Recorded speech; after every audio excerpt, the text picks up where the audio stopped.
আসসালামু আলাইকুম। আজকের ভিডিওটা খুবই ইম্পর্টেন্ট। যারা আস্তর জামা কাটিং করতে পারেন না, শুধুমাত্র তাদের জন্য আজকের ভিডিওটা। অনেকে কিন্তু আস্তর জামা কাটিং করতে পারে না, কিভাবে কাটিং করবে বা কিভাবে সেলাই করবে এটা কিন্তু বুঝে না। এই যে এই হাতাগুলো কিন্তু জয়েন করা থাকে, ঠিক আছে। আমি হাতাটা খুলে নিলাম। অনেকে কিন্তু কিভাবে এটা খুলতে হবে সেটাও জানে না, ঠিক আছে। তো তাদের জন্য আজকের আমার ভিডিওটা। টেনে টেনে ভিডিওটা দেখবেন না, পুরো ভিডিওটা সম্পূর্ণ দেখার চেষ্টা করবেন, তাহলে বুঝতে পারবেন। আমি কাটিং এবং সেলাইয়ের ভিডিওটা দিয়ে দিব আপনাদেরকে। আপনারা পুরোটাই দেখলে বুঝতে পারবেন, খুব সহজে শিখে নিতে পারবেন। এখানে এটা কিন্তু টিস্যু কাপড়টা। তো এখানে আপনি আজকের ভিডিওটা দেখলে আপনি টিস্যু কাপড় কিংবা জর্জেট কাপড় বা নেটের কাপড়, এই কাপড়গুলো আপনি আর কাটিং করতে কোনো সমস্যা হবে না। আমি হাতাটি খুলে নিলাম। খুলে নেওয়ার পরে কাঁধের এখানে কিন্তু আপনার পিছনে ফাট বা সামনের ফাট আর আস্তরের যে কাপড় অর্থাৎ ভিতরের যে ইনারের কাপড়টা, এটা কিন্তু একসাথে ওনারা সেলাই করে দিছে। আমি পাটে পাটে এগুলো খুলে নিচ্ছি, ঠিক আছে।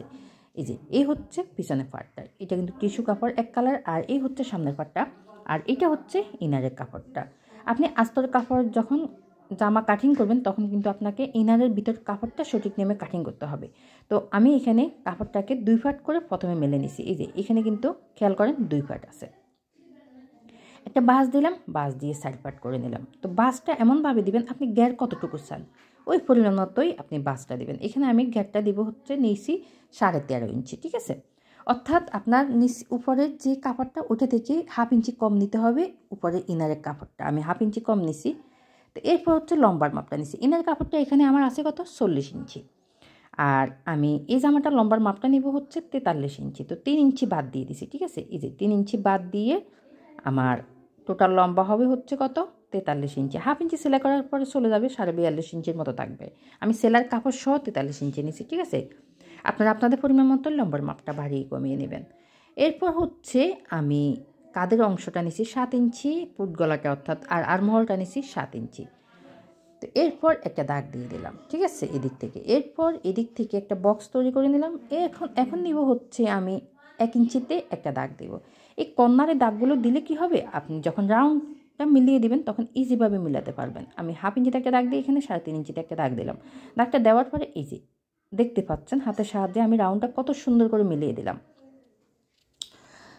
এখন নেব হচ্ছে কাটার মাপটা। এখানে আমি কাটার জন্য নিব হচ্ছে 12 ইঞ্চি, অনেকে কিন্তু 13 ইঞ্চি দেয়। তো আপনি আপনার পরিমাণ মতোই যতটুকু নিতে চান ওই পরিমাণ মতোই দিবেন। এরপর মাছ বরাবর একটা দাগ দিয়ে দিবেন। আমার এখানে 12 ইঞ্চি আছে, 6 ইঞ্চিতে মাছ বরাবর পেটের এখানে একটা দাগ দিয়ে দিলাম। এখন হচ্ছে আমি জামাটির বডির মাপটা নেব। এখানে এই জামাটার বডি হবে হচ্ছে আমার 40 ইঞ্চি। 40-এর 4 ভাগের 1 ভাগ কিন্তু কত হয় 10 ইঞ্চি হয়। তো আমি 1.5 ইঞ্চি এক্সট্রা বেশি নিলাম। এখন হচ্ছে আমি 4 ইঞ্চি কম দিব ফ্যাটের এখানে, ঠিক আছে। তো ফ্যাটের এখানে 4 ইঞ্চি কম দিলে আমার কত হয় 36 ইঞ্চি হয়। তাহলে 36-এর 4 ভাগের 1 ভাগ কিন্তু 9 ইঞ্চি। আপনি কামিজ কাটিং করার সময় খেয়াল করবেন আপনার বডি যা হবে তার থেকে ফ্যাটের এখানে 4 ইঞ্চি কম দেবেন, ঠিক আছে। সব সময় আপনি ফ্যাটের এখানে 4 ইঞ্চি কম দেবেন। এরপর হিপের এখানে কিন্তু আপনি বডি যা হয় তাও দিতে পারেন, বা তার থেকে যাদের একটু এই কোমরের সাইডে একটু স্যাট পা টাইপের তাদের জন্য কিন্তু 1 ইঞ্চি বাড়িয়ে নিতে পারেন। আমার এখানে বডি 40 ইঞ্চি, আমি হিপের এখানেও 40 ইঞ্চি দিছি, ঠিক আছে। 4 ভাগের 1 ভাগ কিন্তু 10 ইঞ্চি 10 ইঞ্চি নিলাম। এরপর এই যে এইটা হচ্ছে মেইন বিষয়। এখানে আপনি গ্যাটটা কিন্তু 1 ইঞ্চি পুরোটা দিলে সেলাই করলে অনেক মোটা হয়ে যাবে আপনার গ্যাটটা। এই জন্য 1 ইঞ্চি থেকে 2 সুতা কম নেবেন সবসময়। তাহলে কিন্তু আপনি যখন আপনার সাইড পাড়াটা সেলাই করবেন তখন কিন্তু খুবই ইজিভাবে আপনি সেলাই করতে পারবেন। পুরো 1 ইঞ্চি নেবেন না, 1 ইঞ্চি থেকে আপনি 2 সুতা কম নেবেন, 1/2 ইঞ্চি থেকে 2 সুতা বেশি নেবেন। এরপর এই যে আমার এখানে দেখতে পাচ্ছেন স্কেল দিয়ে আমি কত সুন্দর করে দাগটা মিলিয়ে দিলাম। আমার মতো করে এইভাবে দাগটা মিলিয়ে দেওয়ার চেষ্টা করবেন। এরপর এই যে এখানে এইটা কিন্তু মেন বিষয় আরেকটা, এখানে ফিতা দিয়ে সমান করে দাগটা দিবেন। এখানে এই দাগটা যদি আপনার বাঁকা হয়ে যায়, যখন আপনি সাইড পাড়া সেলাই করবেন তখন কিন্তু আপনার একদিকে আপনার বড় হয়ে যাবে, ছোট হয়ে যাবে, আপনি সাইড পাড়াটা সেলাই করতে পারবেন না। এই জন্য কিন্তু আপনাকে সাইড পাড়ার এই দাগটা কিন্তু সমান করে আপনাকে দিতে হবে। তো এখানে গলাটা আমি কিন্তু কাটিং করবো না, ঠিক আছে। আমি পুরো জামাটা আপনাদেরকে সেলাই করে দেখাবো, এই জন্য কিন্তু আমি কাটিং করবো না। আমি জামার ভিতর বেশিরভাগই আমি গলা কিন্তু কাটিং করি না, ঠিক আছে। আমি বক্রম দিয়ে সেলাই করি, এই জন্য কিন্তু জামার গলাটা আমি কাটিং করি না। যারা বক্রম না দিয়ে যদি পট্টি দিয়ে সেলাই করতে চান তাহলে কাটিং করে দিতে পারেন।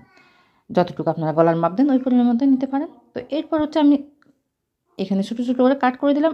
এখন নিচে হচ্ছে আমি জামার সামনের পার্টটা, ঠিক আছে, উপরের কাপড়টা নিছি, অর্থাৎ জামার কাপড়টা নিলাম, সমান করে বাসটা দিয়ে দিলাম। এখানে বাসটা দিয়ে আমি এই গলাগুলো সমান করে বসাতে হবে, ঠিক আছে। উপরে যে দাগ ওই দাগ মতো উপরের দাগ নিচের দাগ দুটো একসাথে বসিয়ে তারপর সমান করে বাসটা দিলাম। গলাটা যেন কোনোভাবে বাঁকা না হয়, ঠিক আছে। সমান করে বাস দেওয়ার পরে আমি হিজাব পিন লাগিয়ে দিলাম যেন কাপড়টা সরে না যায়। এখন দেখিয়ে দিচ্ছি, এখানে আমি জামার লম্বার মাপটা, মেন লম্বার মাপটা এখান থেকে নিতে হবে।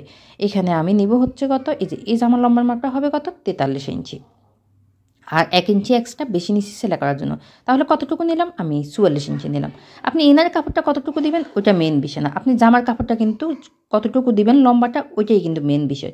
আপনি জামার ভিতর লম্বার মাপটা সঠিক মাপে নিয়ে নেবেন, ঠিক আছে। এরপর ইনার কাপড়টা সুন্দর করে বসাবেন, যেখানে আমি দাগ দিছি ওইখান থেকে কিন্তু বসালাম, ঠিক আছে। লম্বার মাপটা যেখান থেকে দাগ নিছি ওইখান থেকে ইনার কাপড়টা বসালাম। তো এই হচ্ছে আমার এখানে ঘেরটা কতটুকু আছে, প্রায় আছে 14 ইঞ্চি, ঠিক আছে। 14 ইঞ্চি আছে আমার এখানে, ভিডিও করার সময় একটু ভুল হয়ে গেল। তো এখানে 14 ইঞ্চি নিছি আমি, এনার কাপড়টা 13.5 ইঞ্চি নিছি, এখানে 14 ইঞ্চি নিছি। অর্থাৎ আপনি গ্যাপ কতটুকু দিবেন ওইটা হিসাবে কিন্তু আপনার ইনার কাপড়টা 1/2 ইঞ্চি কম দেবেন, ঠিক আছে। তা না হলে একটু বেশি নিলে কিন্তু আপনার নিচের দিকে কর্নারটা অনেক বেশি হয়ে যাবে, এই জন্য 1/2 ইঞ্চি বেশি নেবেন। এরপর আপনি আস্তে আস্তে করে কেটে নেবেন, একটু কাপড় বাড়িয়ে রাখবেন, সামনে পায়ে 1 ইঞ্চির মতো কাপড় রেখে তারপর হচ্ছে আপনি ইনার জামার কাপড়টা কাটিং করবেন, ঠিক আছে। তো এই যে আমি কেটে আলাদা করে নিলাম, আমার কিন্তু সামনের পাটটা কাটা হয়ে গেল, দেখলে বুঝতে পারবেন। এই হচ্ছে জামার কাপড়টা আর হচ্ছে ইনার কাপড়টা, এই হচ্ছে এটা কিন্তু পিছনের কাপড়টা, জামার পিছনের পাটটা, ঠিক আছে। পিছনের পাটটা কিন্তু আমি আগে সামনের পাটটা যেভাবে কাটিং করছি এটা কিন্তু এভাবে কাটিং করবে না, আগেরটার ভিতরে কিন্তু ডিজাইন আছে, এটার ভিতরে কোনো ডিজাইন নেই। এই জন্য আমি পিছনের পাটটাকে সমান করে বসালাম, যতটুকু লম্বা দিব ওই পরিমাণ মতো কিন্তু বসালাম, ঠিক আছে। বসানোর পরে আমি হিজাব পিন লাগিয়ে নিলাম, আমাদের সবার বাসায় কম বেশি হিজাব পিন থাকে, আমি হিজাব পিনগুলো লাগিয়ে নিলাম। এখন হচ্ছে একটু একটু কাপড় বাড়িয়ে রেখে বাড়তি কাপড়গুলো কেটে ফেলে দেবো, ঠিক আছে। এইভাবে করে আমি কেটে নিলাম, ঠিক আছে। এখন হচ্ছে হাতার কাপড়টা কীভাবে কাটিং করবেন, এইটা হচ্ছে 2টা হাতার জন্য আমি 2 পাট কাপড় নিলাম, অর্থাৎ ওদের দেওয়ার যে কাপড়গুলো 4 পাট করে নিলাম। আর এই হাতার লম্বার মাপটা আছে 19 ইঞ্চি, আমি পুরোটাই দিয়ে দিব। এরপর ইনারের কাপড়টা এখানেও কিন্তু 4 পাট আছে, খেয়াল করলে বুঝতে পারবেন, এই যে এখানে 4 পাট আছে। যদি পুরো হাতা দিতে চান পুরোটাই নিয়ে নেবেন, আর হাফ হাতা দিতে চাইলে যতটুকু নিছি ওই পর্যন্তই দিতে পারেন, ঠিক আছে। আমি এখানে সেলাইয়ের কাপড়ের টোটাল নিছি 10 ইঞ্চি, 1/2 ইঞ্চি বাদ দিয়ে দিলাম। আর এখানে আমি আমার হাতার লম্বাটা 8 ইঞ্চি হবে, 1 ইঞ্চি এক্সট্রা বেশি নিছি সেলাই করার জন্য।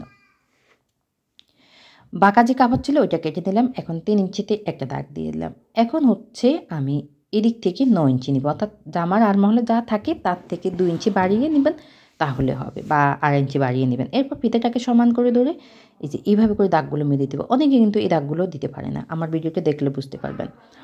তো এরপর হচ্ছে উপর থেকে 10 ইঞ্চি দেবো, এটা কিন্তু আমি মাইক হাতার মতো করে হালকা নিচের দিকে ডোলা দেবে, এই জন্য 8 ইঞ্চি বা নিচি। আপনারা যদি নর্মাল হাতা দিতে চান তাহলে হাতার মোহরি মাপ নিয়ে স্কেলের সাহায্যে কেটে নেবেন, ঠিক আছে। আমার চ্যানেলে অনেক ধরনের হাতা কাটিনের ভিডিও আছে, দেখতে পারেন, দেখে শিখে নিতে পারেন। এরপর এই যে হাতাটি কেটে নিলাম, আমি এই জামাটা কিন্তু সেলাইয়ের ভিডিও এক্সট্রাভাবে দিয়ে দিব, চাইলে আপনারা দেখতে পারেন, আমি লিঙ্কটাও দিয়ে দিব যখন আমি সেলাইয়ের ভিডিও আপলোড করব, ঠিক আছে। পুরোটা না দেখলে কিন্তু বুঝতে পারবেন না, পুরো কাটিং এবং সেলাইয়ের ভিডিওটা যদি আপনারা না দেখেন তাহলে বুঝতে পারবেন না। আমি যা হাতার কাপড়টা কিন্তু উল্টো সাইডে রাখছি, ঠিক আছে, সোজা। এরপর হচ্ছে আমি ইনারের কাপড়টা, ভিতরে ইনার কাপড়টা সেলাই করে, মুহুরিটা সেলাই করে তারপর আলপিন দিয়ে